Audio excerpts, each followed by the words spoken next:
Disney has announced that beginning on July the 24th, if you're visiting Disney's Hollywood studios and you want an opportunity to join the virtual queue for Star Wars Rise of the Resistance, those times are going to be at 10 a.m. and 2 p.m.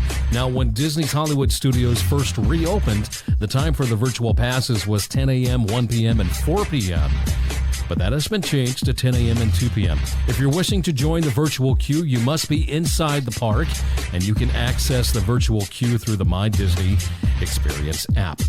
Run Disney fans, well, they have announced that this year's Disney's Wine and Dine Half Marathon Weekend at Walt Disney World is going to transition into a virtual event. Now, the event was set to be held on November 5th through the 8th, 2020. This is a quote from Disney. With circumstances surrounding COVID-19 continuing to change around the globe, we continue to make timely decisions about our operations after considering guidance from local and health authorities. We have shared before, we are basing our concerns and decisions on the safety and well-being of our cast members, athletes, and our guests, since there is nothing more important than that. Now, if you're a registered participant, you have the option, if you want to receive a full refund for the race, or for guests in the U.S., you can still compete, but in a virtual race in your local area. Now, those participants who choose to compete in the virtual event, you're going to be given a race shirt, a medal for each race that you complete. Plus, you're going to get a digital bib, digital toolkit with start and finish line and mile markers. You'll get a digital goodie bag, virtual playlist, and a Disney gift card for select races. Now, gift cards will be included for participants signed up for half marathon, 10K, 5K, and 2-course challenge. What you need to do, though, is you need to look for an email with instructions on making the selection of what you want to do. If a participant no longer has access to the original form of payment, a refund can be requested by check or a Disney gift card. Now, if you don't make a choice before August the 5th, they're going to automatically give you a refund. Could there be changes coming to the Country Bear Jamboree? Well, Walt Disney World has been sending out surveys about the attraction, and they're inquiring about guest interest in the attraction. Now, there's a reporter in Utah from KSTU who posted a screenshot of the survey on his Twitter account. And it asked about the attraction that entertained guests since the Magic Kingdom's opening day. That's how long Country Bear Jamboree has been around. He also said Disney asked if they felt the attraction matched the terms like excited, boring, or inspirational. So could Country Bear Jamboree be going away?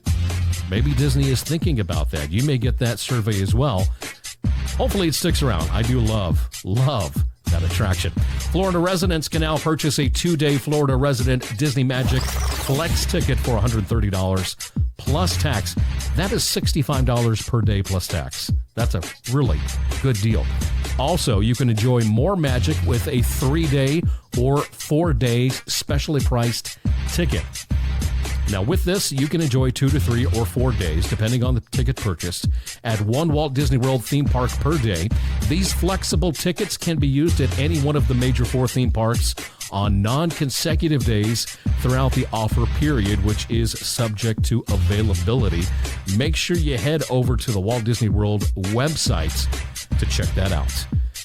Back in March, we talked about how Ample Hills Creamery, which is an ice cream shop based out of Brooklyn, New York, they did file for Chapter 11 bankruptcy.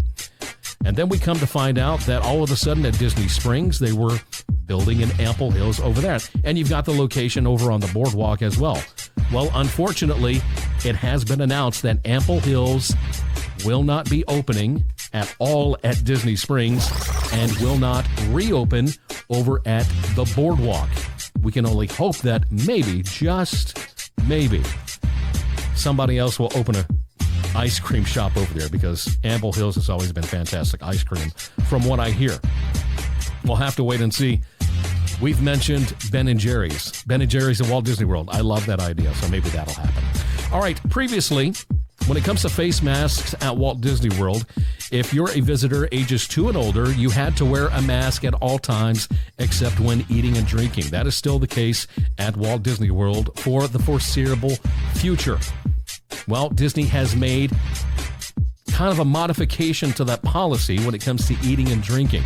They said this: you may remove your face covering while actively eating or drinking, but you should be stationary and maintain appropriate physical distancing. That is what the policy reads. Now, the change means that visitors are no longer allowed to eat and drink while walking through the parks. This closes that loophole that some visitors were using to avoid wearing their masks while walking through the parks. The policy also applies to Disney Springs as well, so make sure you make note of that. If you do need a break from wearing your mask while not eating or drinking, Disney World is offering relaxation stations, which are designated areas around the parks where guests are allowed to remove their masks. Disney World recently changed its face mask policy to say that the popular neck gaiters were not allowed. Also, all face masks worn at Disney World parks should be made of at least 2 layers of breathable material, fully cover the nose and mouth, and be secured with ties or ear loops. I would guess that some of those loopholes were probably happening over at Epcot at the Food and Wine Festival, but Disney has taken care of that. They've got cast members walking around with signs that specifically say, wear a face covering unless stopped to eat or drink. Folks, just make sure you follow those policies that Disney has put out. I'm Jeff Davis. This is Sorcerer Radio's Disney 411 News. Have a magical day.